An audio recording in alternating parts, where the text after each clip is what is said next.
Don't get lost in the sauce.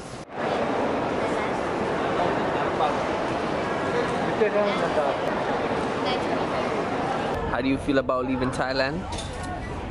Very excited, although I must say I did get pretty comfortable. You know, when you're in one place after a while, you get like very homey. So I felt very homey in Thailand. So Vietnam you're saying Thailand was your homie? Basically. Alright. Vietnam is a new chapter.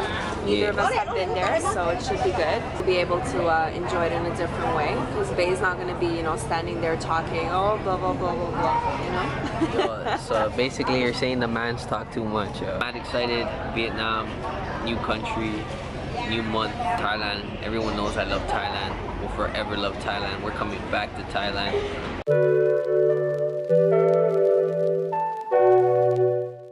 Over here in Vietnam, mad excited. We're gonna walk around. We're trying to organize some of the tours that we're gonna be doing, Sapa and Ha Long Bay. Just getting information for now. We're not gonna fully commit just yet. We're gonna make sure that we get a few prices around.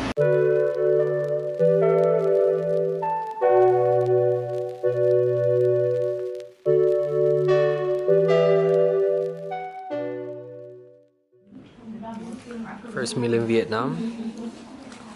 Yo, the portions are insane. Like, it's just a bowl full of pork, barbecued pork, noodles, soup. Yay.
We're currently here in Hanoi. So far, I'm liking the vibe. I'm liking the vibe.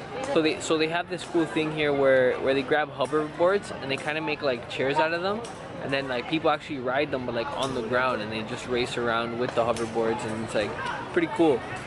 Aside from that, as you can see right behind me, you got a bunch of guys just playing kind of keep ups. So they have like this like feather system with like a kind of like a flat face. I am getting a lot of attention. I'm assuming it's because the little fro that I got going on, definitely looking at me and kind of like looking at my hair, and kind of I'm assuming they don't really see too much little afros and hair of my sorts. So I mean, nothing negative though. I mean, everyone's kind of looking at me, smiling. It's just you can tell that they don't really see it too often.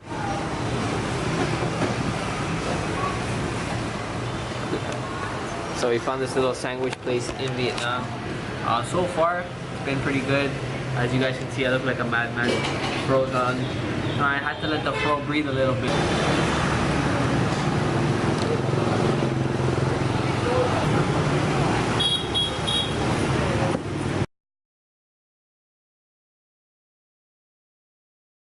So this is day 2 in Vietnam. So far, to be honest, Vietnam caught me by surprise. Absolutely loved it. The nightlife, we ended up just kind of like walking around the hostel, and we found a few like bars. The bars that we hit up had trap music going, hip hop, rap, all different types of music. But it was just kind of a cool vibe, because over here, I don't know if a lot of people know this, but they tend to hang out on like these little stools. They're pretty small, pretty close to the ground, but it's just kind of like a cultural thing where everyone just kind of hangs out. I mean, from the morning all the way into the night, the bars, they have these little stools, small tables close to the ground. It's like everyone's kind of like really down, where I feel like in Toronto there's a bunch of like stools that, you know, they kind of make you feel like you're high up, where over here everyone just kind of chills like low, right? So That really caught me by surprise, but we ended up finding this cool bar. The first bar we went to was called Ball Bar, and then the second bar we went to was called Tom's Bar. Now, Tom's Bar, the one thing I really liked about it was that they had a computer set up, and basically you can just put your own music. So like all night people were just putting requests after requests, and no complaints on the requests. We had a few requests up there. I had my Spanish music playing. Everyone knows that I love my Spanish music. Hip hop playing. We had some Brazilian baile funk playing. It was honestly such a good time. They even played at the end. I'm not too sure. I think a guy told me the guy's name was like Balsamic, or I don't know, like Zomic. I don't know. But it was like African music, but like with a dembow feel. Listening to something very similar, but with a different dialect, and like, you know, people jamming. I was there jamming. Babe was jamming. We were all jamming. We left that bar like drunk. I even came out and I came into straight peril mode. I was like, yo, is anyone following us? You know what I mean? Because the streets over here in Vietnam, they're not like Thailand, where in Thailand, like, there's a vendor on all the streets no matter what time of night it is, or you know, you can most likely find people or see people down the streets. Now over here, it's a ghost town. Like, before we went inside the bar, like, all the streets were rammed with vendors. By the time we left, it was a ghost town. No one on the streets, like no lights, nothing. Like, and all the people that we saw walking back to the hostel were drunk. We ended up making it back here, but the one thing I will say though, that it dies out pretty early over here.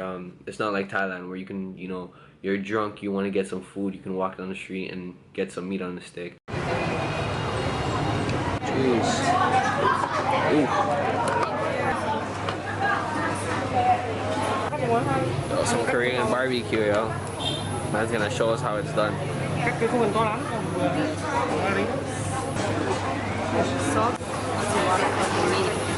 That is. Jeez. My man. Thank you. Thank you very much. Jeez. Yay.